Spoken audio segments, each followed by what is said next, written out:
નમસ્કાર દર્શક મિત્રો, નવજીવન ન્યૂઝમાં આપનું સ્વાગત છે। થોડાક દિવસ પહેલા ભારત અને અમેરિકા વચ્ચે જે ટ્રેડ ડીલ થઈ છે તેને લઈને આમ આદમી પાર્ટી દ્વારા વિરોધ કરવામાં આવી રહ્યો છે। આ ટ્રેડ ડીલના કારણે ભારતના ખેડૂતો ખૂબ મોટા નુકસાન તરફ જઈ શકે છે, પાયમાલ ખેતી થઈ શકે છે તેવી આશંકા પણ તેઓ વ્યક્ત કરી રહ્યા છે। અને આના સંદર્ભમાં આજે આમ આદમી પાર્ટીના ગુજરાત પ્રદેશ નેતૃત્વ દ્વારા રાજ્યપાલને મળવાનો સમય માંગવામાં આવ્યો, છતાં સમય ન મળતા આ મામલે આમ આદમી પાર્ટીના નેતાઓ રોષે ભરાયા છે।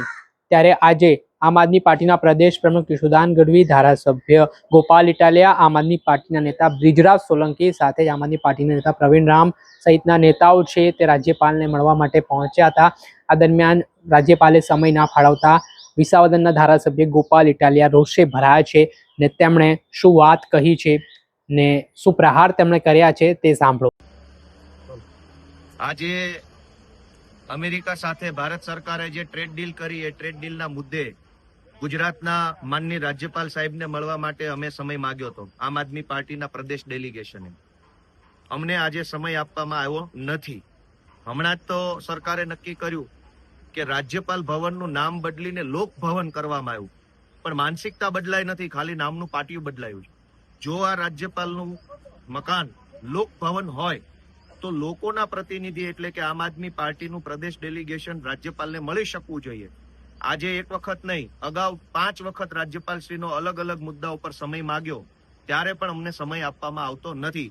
ગેમ ઝોનના મુદ્દે, અગાઉ ખેડૂતોના મુદ્દે, માવઠાના મુદ્દે, અલગ અલગ મુદ્દે જ્યારે અમે રાજ્યપાલ સાહેબનો સમય માંગ્યો ત્યારે અમને ક્યારેય સમય આપવામાં આવ્યો નથી।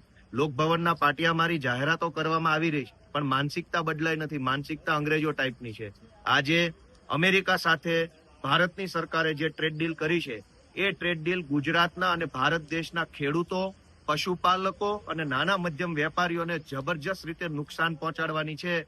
માટે આ ટ્રેડ ડીલ રદ થાય એવી રજૂઆત કરવા માટે અમે આજે અહીંયા ગવર્નર હાઉસ એટલે કે કહેવાતા લોકભવન ખાતે આવ્યા હતા। અમેરિકા સાથે જે ટ્રેડ ડીલ ભારતે કરી છે એ ટ્રેડ ડીલ મુજબ હવે અમેરિકાથી સસ્તું દૂધ ભારતમાં આયાત થશે, તો ભારતના દૂધ ઉત્પાદન કરતા ખેડૂતોને જબરજસ્ત ફટકો પડવાનો છે। ભારતના દૂધ ઉત્પાદન કરતા ખેડૂતો ઓલરેડી તકલીફમાં છે। દૂધનો પૂરો ભાવ નથી મળતો, ખાણદાણ મોંઘા ભાવનું આવે છે, સંઘો દ્વારા પૂરતો નફો એટલે કે બોનસ નથી આપવામાં આવતું।